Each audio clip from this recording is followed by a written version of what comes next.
அமெரிக்கர்களும் கனடாவில் இருப்பவர்களை போல வஸ்திரங்கள் குறைந்து ஏன் ஜீவிக்க கூடாது? 2 காரணங்கள் வேதத்தின் அடிப்படையில் நம்ம பார்க்க முடியும். 1 தீமோத்தேயுடைய புஸ்தகம் 2ஆம் அதிகாரம் 10வது வசனத்துல தகுதியான வஸ்திரங்களினாலே உங்களை உடுத்துங்கள் எழுதியிருக்குது. தகுதியான வஸ்திரம். என்ன மாதிரி உடுப்பு உடுத்தணும்னு ஆண்டவர் கட்டிங் எல்லாம் போட்டு காமிக்கல. ஆனா நீ உடுத்துறதுக்கு முன்னாடி இது உனக்கு தகுதிதானான்னு பார்க்க சொல்றாரு. அந்த தகுதியை எதை வச்சு நம்ம நிதானிக்க முடியும்? பேண்ட் போடுறது தப்பா, இல்ல ஸ்கர்ட் உடுத்துறது தப்பா, இல்ல கையில்லாத ஜாக்கெட் உடுத்துறது தப்பா? இந்த கேள்விகள் எல்லாம் கேட்கறத விட தகுதிதானான்றத கொஞ்சம் நீ யோசனை பண்ணா போதும்.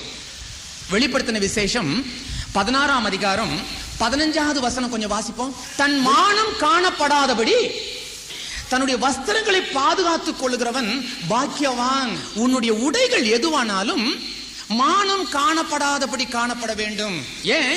மற்றவர்களுடைய பார்வையில அவருடைய உள்ளத்துல தவறான சிந்தனைகள் உருவாக கூடாது, காம எண்ணங்கள் உருவாக கூடாது.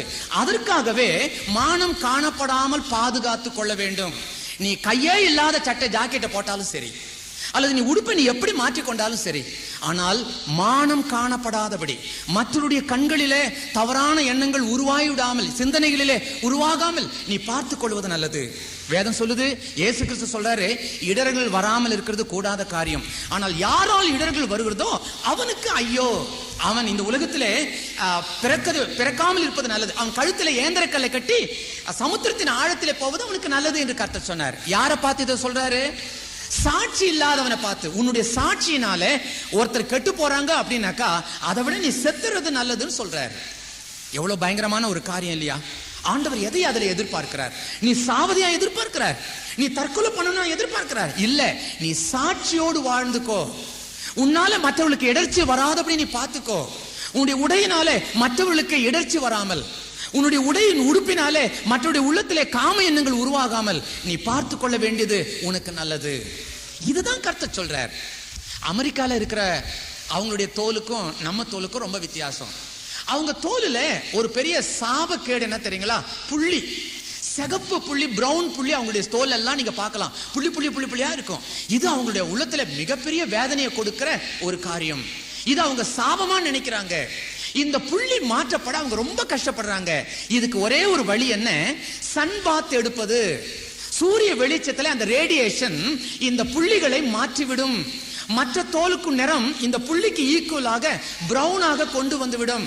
அந்த சூரியனிலிருந்து வருகிற ரேடியேஷன் அது இந்த தோலுக்கு மாற்றத்தை கொடுக்கும். அதனாலதான் அநேக எல்லா வெளிநாட்டு மேற்கத்திய நாட்டில் இருக்கிற அநேக பெண்களும் ஆண்களும் அந்த சமுத்திர கரையிலோ அல்லது வெளி இடத்திலோ அவர்கள் எண்ணெயை தடவிக்கொண்டு அந்த சூரிய வெளிச்சத்துல சன்பாத் என்று சொல்லுவாங்க. அதனால அந்த சன்பாத்தை சூரிய வெளிச்சத்துல தன்னுடைய முழு சரீரம் காணப்படத்தக்கதாய் படுத்திருப்பாங்க. அவங்களுக்கு தான் அந்த புள்ளி வேதனை. உனக்கு என்ன வேதனை? ஏன் நீ சட்டையை கழட்டிட்டு நீ ஓடுற? யோசனை பண்ணி பாருங்க. அவங்க மாதிரியே வாழணும் நீ ஆசைப்படுறியே, அவங்களுக்கு அந்த பிரச்சனை, உனக்கு அந்த பிரச்சனை இல்லையே. நல்ல தோலை கொடுத்துட்டாரு, பிரவுன் தோலை பார்த்து அவங்க பொறாமப்படுறாங்களே. ஆனா உனக்கு அது அவமானமா இருக்குது. ஐயோ என் தோல் கொஞ்சம் டார்க்கா இருக்குது, பிரவுனா இருக்குதுன்னு. ஆனா மேல நாட்டில் இருக்கிறவங்களுக்கு நம்ம தோலை பார்த்து பொறாமப்படுறாங்கயா. கர்த்தருக்கு ஸ்தோத்திரம் பண்ணு. ஆகவே இப்படிப்பட்ட காரியங்களிலே சாட்சி, உன்னுடைய உடையிலே சாட்சி, உன் ஜீவியத்திலே சாட்சி, உன்னுடைய ஒவ்வொரு குடும்ப வைபவத்திலே சாட்சி, உன் சொந்த வீட்டுக்குள்ளே சாட்சி, நீ வேலை செய்யற இடத்திலே சாட்சி, திருச்சபையிலே சாட்சி. இப்படி ஒவ்வொரு சாட்சியும் நீ ஆண்டவருக்காக மற்றவர்களுக்கு முன்பு நீ காட்டப்படணும்னாக்கா தேவனை திருப்திப்படுத்த முயற்சி பண்ணா போதும். என் ஆண்டவர் எப்படி இஷ்டப்படுகிறாரோ அதுபோல நான் வாழ ஆசைப்படுகிறேன். தாவீது சொன்னது போல, கர்த்தாவே உம்மை பிரியப்படுத்த என்னை போதித்தருளும். ஒவ்வொரு நாளும் கேளு, ஆண்டவரே உமக்கு பிரியமானபடி நான் ஜீவிக்கிறேன், என் சாட்சியுள்ள வாழ்க்கை என்று சொல்லி நீ கேட்டனா அந்த சாட்சியை கர்த்தர் உனக்கு தருவார். அந்த சாட்சியுள்ள வாழ்க்கையை கர்த்தர் உனக்கு உணர்த்தி தருவார். ரைட். சரியான கிறிஸ்தவனாய் வாழணும்னாக்கா ஒன்னு மனம் திரும்பின அனுபவம் உள்ளவனாய் இருக்கணும், இரண்டாவது சாட்சி உள்ள கிறிஸ்தவனாக இருக்கணும், மூணாவது ஜெபிக்கிற கிறிஸ்தவனா இருக்கணும். ஜெபிக்காத கிறிஸ்தவன் யாரா இருக்க முடியும்? எல்லா கிறிஸ்தவனாலே ஜெபிக்காதவன் நிச்சயமா இருக்க முடியாது.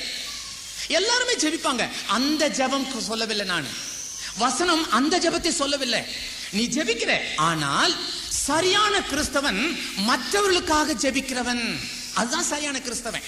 அப்ப ஒவ்வொரு கிறிஸ்தவனுடைய சரியான விசுவாசனுடைய பைபிள்ல ஒரு ஜெப குறிப்பு ஒண்ணு எழுதி வச்சிருக்கணும்.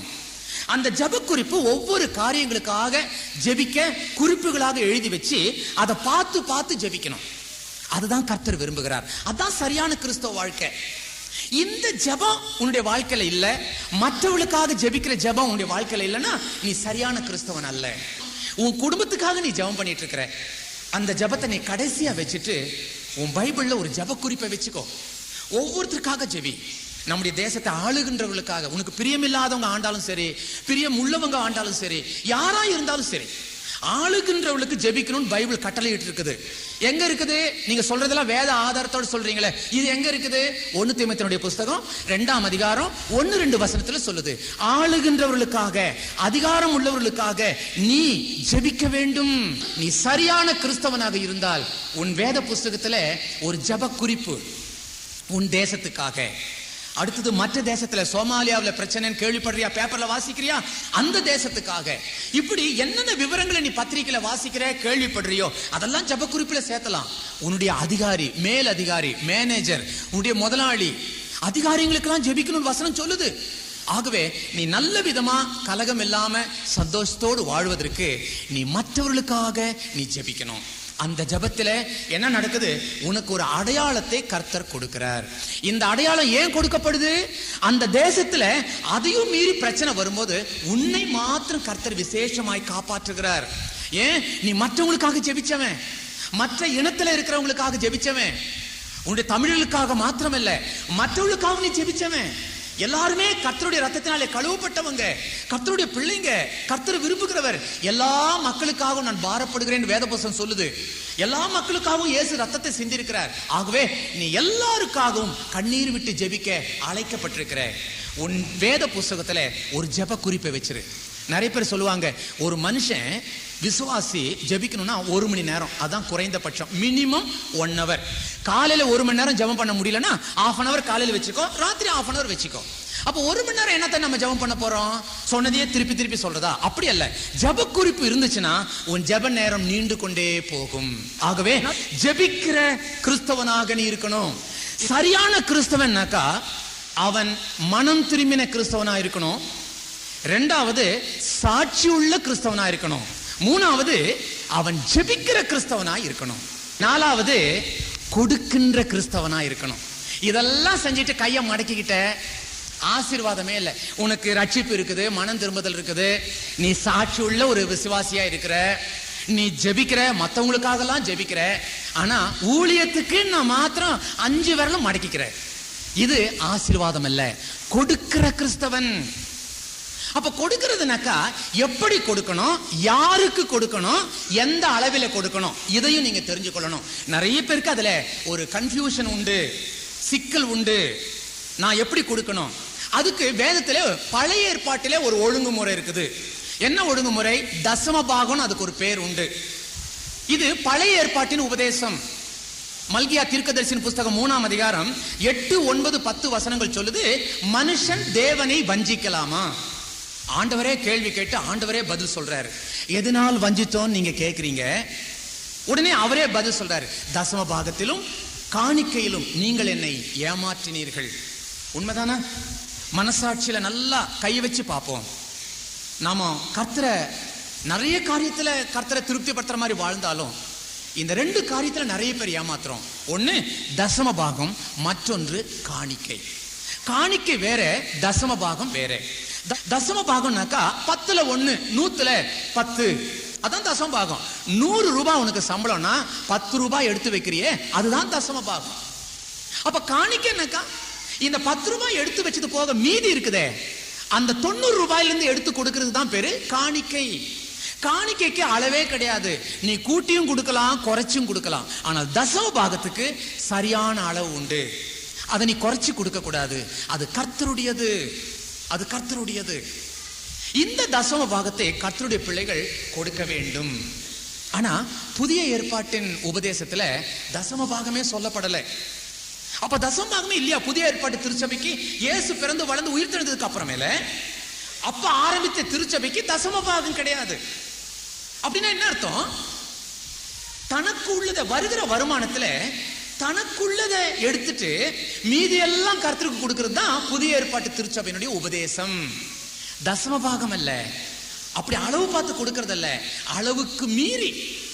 அதான் 2 கொரிந்தியர் 8ஆம் அதிகாரம் 3-4 வசனம் சொல்லுது, தன்னுடைய திராணிக்கு தக்கதாகவும் திராணிக்கு மீறியும் அவர்களாகவே கொடுத்தார் என்பதற்கு நான் சாட்சின்னு சொல்றார். மக்கதோனியா சபையினர் திருச்சபையில் வேத புஸ்தகத்திலே சாட்சி கொடுக்கின்ற சபையினர். அவங்க அந்த சபையில் இருக்கிற அங்கத்தினர்கள் ரொம்ப ஏழை, அவங்க பெரிய பணக்காரர்கள் அல்ல. அதனாலதான் அவங்க எப்படிப்பட்ட நிலைமையில இருந்தாங்கன்றத முதல் 2 வசனம் நமக்கு நல்லா சுட்டி காட்டுது. பயங்கர தரித்திரத்தில் இருந்தவங்க. ஆனா ஊழியத்துக்கு என்று சொல்லி அறிவிக்கப்பட்ட போது அவங்க எப்படி கொண்டு வந்து கொடுத்தாங்களாம் தெரியுமா? தன்னுடைய தரித்திரம், கஷ்டமான ஒரு சூழ்நிலை, கொடுமையான சோதனை, இந்த சூழ்நிலையில திராணிக்கு தக்கதாகவும் திராணிக்கு மேலையும் அவர்களாகவே கொடுத்தாங்களாம். அவர்களாகவே. அத பவுல் ரொம்ப திட்டவட்டமா சொல்றாரு. என் பிரசங்கம் கேட்டுட்டு அவங்க கொடுக்கல, அவங்களாகவே கொடுத்தாங்க. அதனால்தான் அவனவன் விசனமாகவும் அல்ல, கட்டாயமாகவும் அல்ல. யாத்திராவும் புஸ்தகம் 25ஆம் அதிகாரம் 1 வசனம் சொல்லுது, மனப்பூர்வமாய் கொடுக்கிற இடத்துல காணிக்கை வாங்குங்கள். யாரு மனப்பூர்வமா கொடுக்கணும்னு ஆசைப்படுறாங்களோ அவங்க கிட்ட போய் ஆஃபரிங் வாங்கு. சில சமயத்துல சில ஆவிக்குரிய காரியத்துக்கு டொனேஷன் பிரிக்கிறது போறாங்களே, கூட்டமா போனாதான் சில கையில இருந்து கொஞ்சமாவது பெயரும், இல்லைன்னா லேசில கொடுக்க மாட்டாங்க. கெஞ்சணும் இப்படி கேட்டு வாங்குறவங்க இருக்கிறாங்க. அப்படி இஷ்டம் இல்லைன்னா கட்டாயப்படுத்தாத. ஏன்னா கொடுக்கிறது ஆலயத்துக்கு அல்ல, சபைக்கு அல்ல, ஊழியக்காரனுக்கு அல்ல. யாருக்கு கொடுக்கிற? கர்த்தருக்கு கொடுக்கிற. இந்த நினைப்போடு நீ கொடுக்கும் போது கர்த்தர் உன்னை நிச்சயமாக அதில் ஆசீர்வதிப்பார். கட்டாயமாக அல்ல, நீ ஆசீர்வாத பெற்றுக்கொள்ள ஆசையோடு கொடுக்கணும்.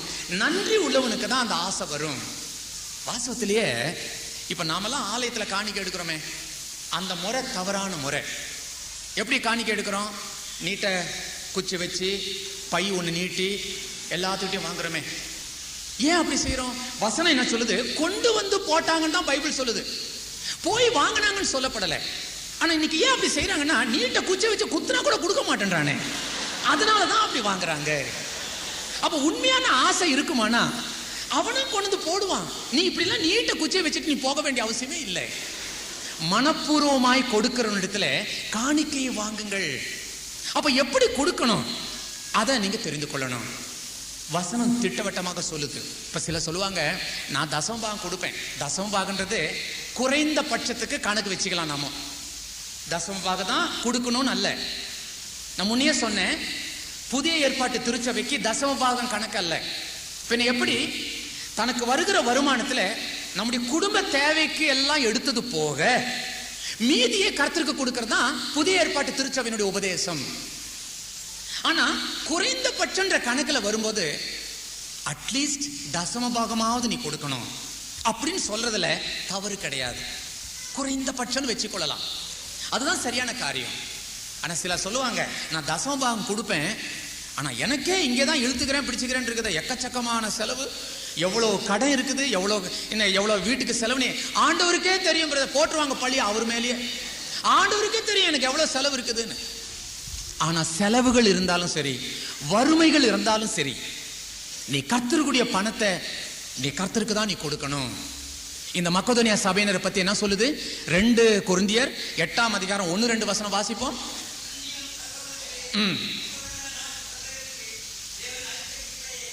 மக்கதோனியா சபையினருக்கு தேவன் அளித்த கிருபையை நான் உங்களுக்கு சொல்றேன்னு சொல்றார். மிகுந்த உபத்திரவத்தில் இருந்த போது கொடிய தரித்திரம் உடையவர்களாக இருந்தும் பரிபூர்ண சந்தோஷத்தினால போதும். எப்படிப்பட்ட சூழ்நிலையில் இருந்தாங்களாம்? பயங்கர சோதனை, கொடிய தரித்திரம், பயங்கரமான நிலைமையில அவங்க இருந்த சமயத்துல ஆண்டவருக்கு சந்தோஷத்தோட கொடுத்தாங்களாம். இவங்களுக்கு கடன் இல்லையா, இவங்களுக்கு வறுமை இல்லையா, தரித்திரம் எப்ப பார்த்தாலும் தரித்திரம், எத்தனை பேர் சம்பாதிச்சாலும் வீட்டுல தரித்திரம் போகல. இப்படிப்பட்ட சூழ்நிலையில தேவனுக்கு ரொம்ப ஆசைப்பட்டு சந்தோஷத்தோட கொடுத்தாங்களாம். சில சொல்லுவாங்களே, தனக்கு மிஞ்சினதாயா தானம் தருமோ, அப்ப எனக்கே இங்க கஷ்டமா இருக்கும், எப்படி தானம் தர்மம் பண்றது? ஆனா உண்மையான விசுவாசி, சரியான ஒரு விசுவாசி, வறுமை இருந்தாலும் கர்த்தருடைய பங்கை கர்த்தருக்குன்னு எடுத்து வைக்கணும். தரித்திரம் இருந்தாலும் கர்த்தருக்கு நீ எடுத்து வைக்கணும். அதுதான் கர்த்தர் எதிர்பார்க்கிறார்.